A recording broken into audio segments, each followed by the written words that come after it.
Good morning, everyone. It is a delight for me to be here this morning. And as you heard earlier, I had to attend another church to bring a message as well. So I hope that you accept me, even though I'm just arriving. Do you? Yes. Awesome, thank you. Let me acknowledge Archdeacon Patrick Cunningham, Rector of the St. Luke's Anglican Church, Mrs.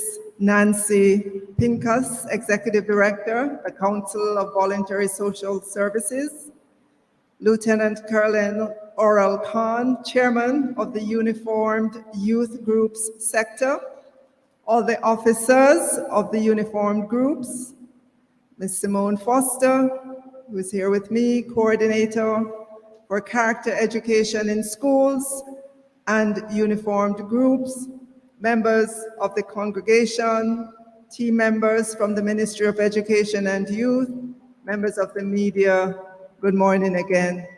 I greet you well, brothers and sisters, representatives from the uniformed groups, and representatives of the Council of Voluntary Social Services, as we gather this morning to worship here at the St. Luke's Anglican Church. It is indeed fitting that we should take the time to acknowledge Almighty God and give thanks for God's guidance and providential care over the past few months. Much has happened in our society and across the world, but despite it all, we have the freedom. We still have our democracy, and we can gather here this morning of our own free will to give thanks to God. It is also significant that we should give thanks since this is the first collective gathering of your groups since the lifting of the restrictions in response to the COVID-19 pandemic. We also meet today against the background of heightened concerns over the past few months over incidents of violence in our schools and calls for a more concerted effort to provide civic and character education for our students. Within the Ministry of Education and Youth, there are a number of initiatives in place and being expanded to address these concerns. Among them is the support for groups such as yours in many, many more of our schools.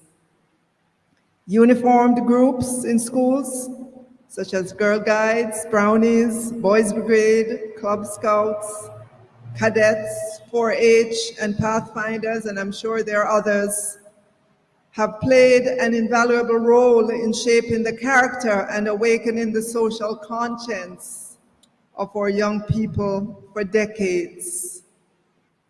It has been well established that students who participate in clubs are more outgoing as they are engaged in activities that support socialization with their peers. These students tend to be more comfortable in group settings where communication and teamwork are necessary. This is a valuable asset as it will also benefit these students outside of the school setting. These groups have therefore been greatly beneficial to both students and schools. The activities in which they engage at meetings complement classroom learning and emphasize social, emotional, and physical development. They also provide opportunities for informal learning and life experiences.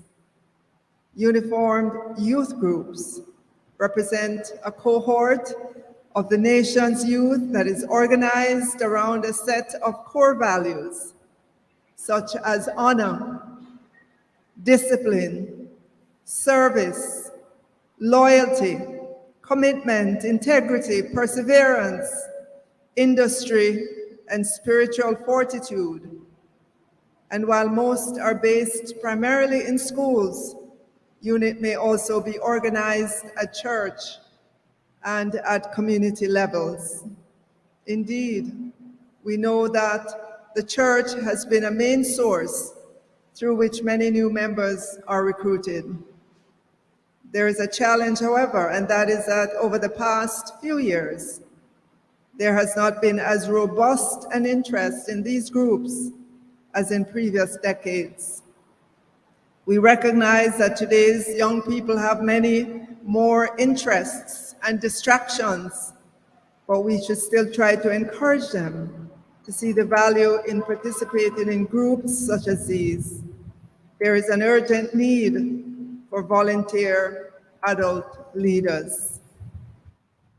In addition, the older and more traditional groups such as Boy Scouts and Girl Guides are international in scope and maintain linkages with the worldwide movements.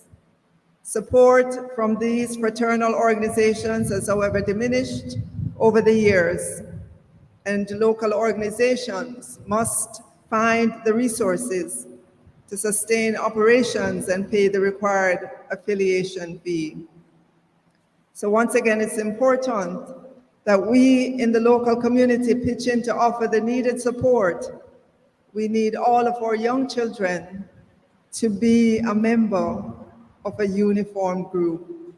At the Ministry of Education and Youth, we've been supporting uniformed groups in the development of a 3-year strategic plan and memorandum of understandings with individual groups, which will, at one and the same time, advance the missions of the groups and the mandate of the ministry to double the enrollment, maybe triple the enrollment of our young people in these groups. Of course, I know that this takes resources, it takes money.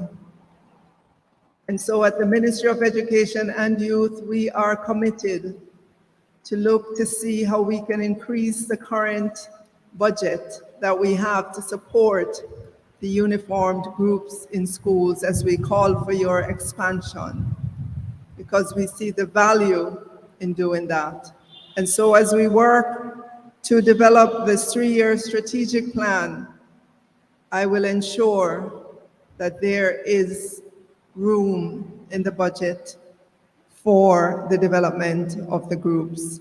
So highest commendations to the members of the uniformed groups and the Council of Voluntary Social Services for contributing and continuing to strive to form long-term alliances to facilitate mutual support and joint action, and representing the concerns of the social sector, including disadvantaged and vulnerable groups at the regional and international level. Congratulations on being able to coordinate today's gathering. Special thanks to Archdeacon Patrick Cunningham and the congregation for hosting us. And may we as a collective continue to dedicate ourselves to creating a supportive and safe environment for our students to learn and experience as much as possible and to become productive members of society.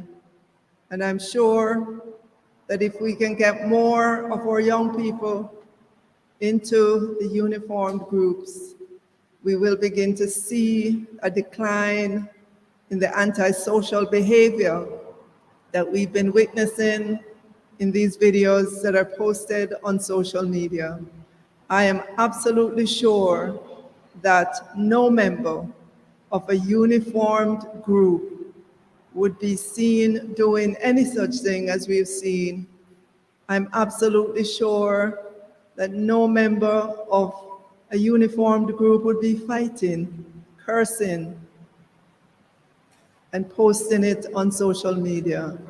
And so I commit to you, and I commit the Ministry of Education and Youth its support, financially and otherwise, to ensuring that we take the message of the uniformed groups into all our schools, not some, all of our schools, and engage the minds of our children, engage them in ways that they might not have thought possible to reach their full potential.